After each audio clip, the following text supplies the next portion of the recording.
Hey, this is Connor. Welcome back to the Courageous Nerd YouTube channel for another interview. Joining me is actor Reggie Watkins to chat about his recent roles in video games Call of Duty, Black Ops Cold War, and The Walking Dead, Saints and Sinners. If you enjoy this interview or any of the others on the channel, please be sure to like and subscribe.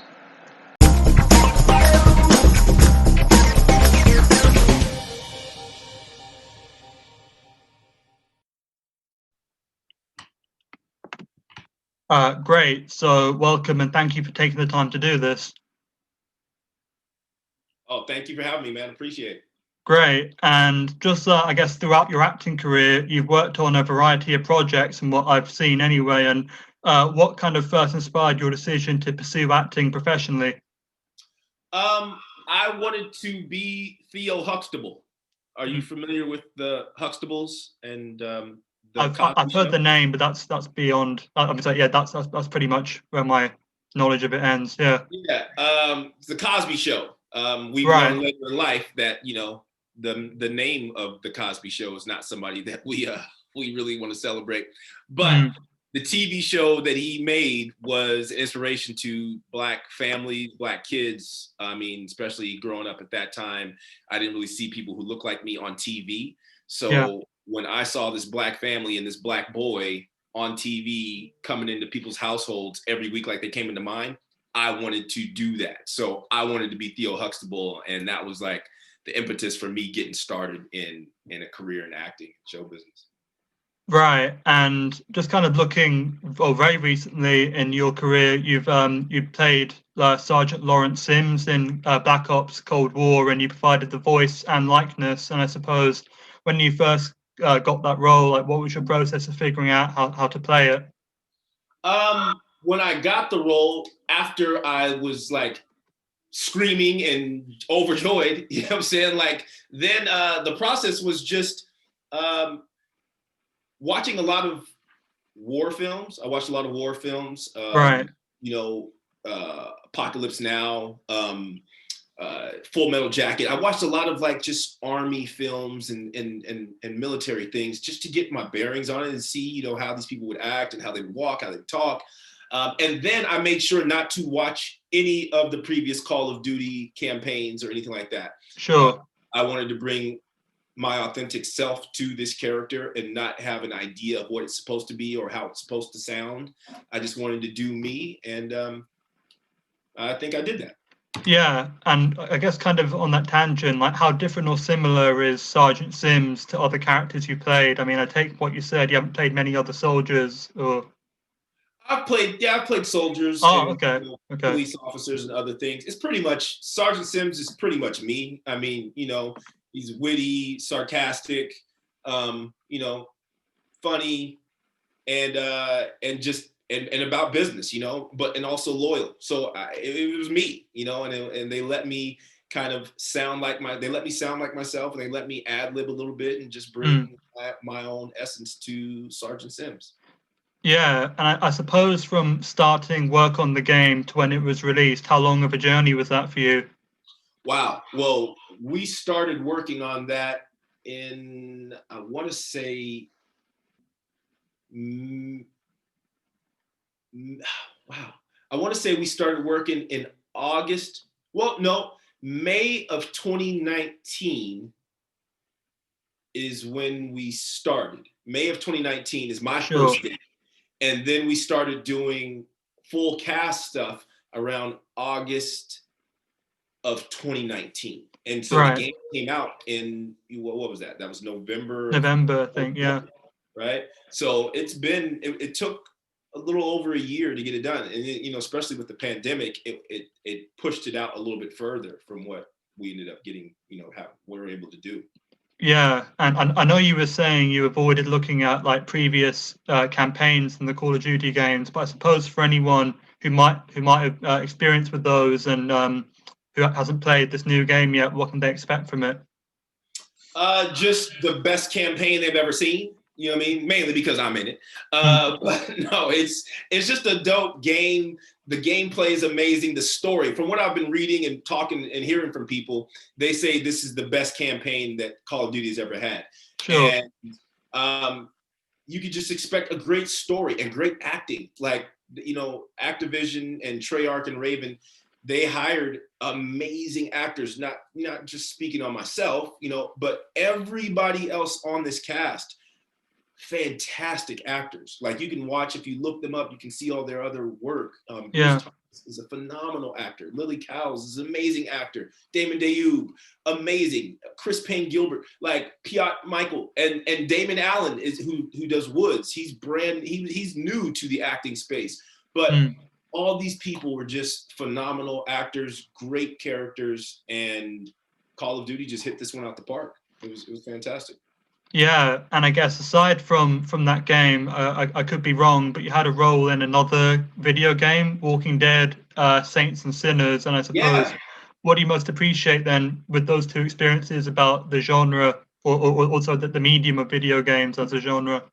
I appreciate the voice. I appreciate the dexterity of people's voices more. Like with Walking Dead, Saints and Sinners, I was literally in a booth for 2 days screaming and dying, right? Yeah. Like, I did a lot of, there's some character work that I had to do and some talking, but a lot of this, I had to scream and die a lot. And so when you're done, your voice is like wrecked, Yeah. That's just an appreciation I have for these people who do this job, because, it sounds like it's easy, but it's really work, man. It's hard work. And then you don't get to speak for a couple of days, and, Yeah. humans, we like to talk. So Right.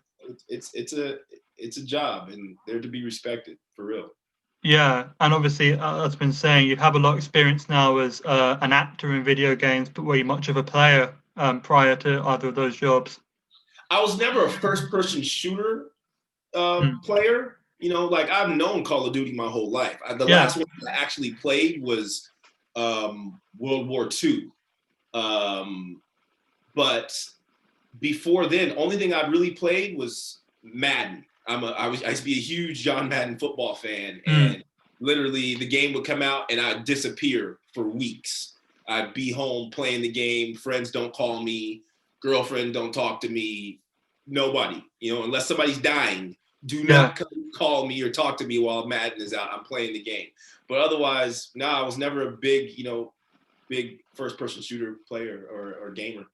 Right. And I suppose kind of moving away from the video game kind of space, you've also done television. I was like seeing This Is Us and Justified the Rookie, among others. And I suppose out of those experiences, like what have you taken away from those kind of roles?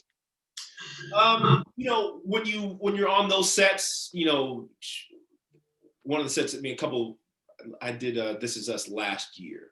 And those guys, all of those people, you can see why most of them are nominated for Emmys. Yeah.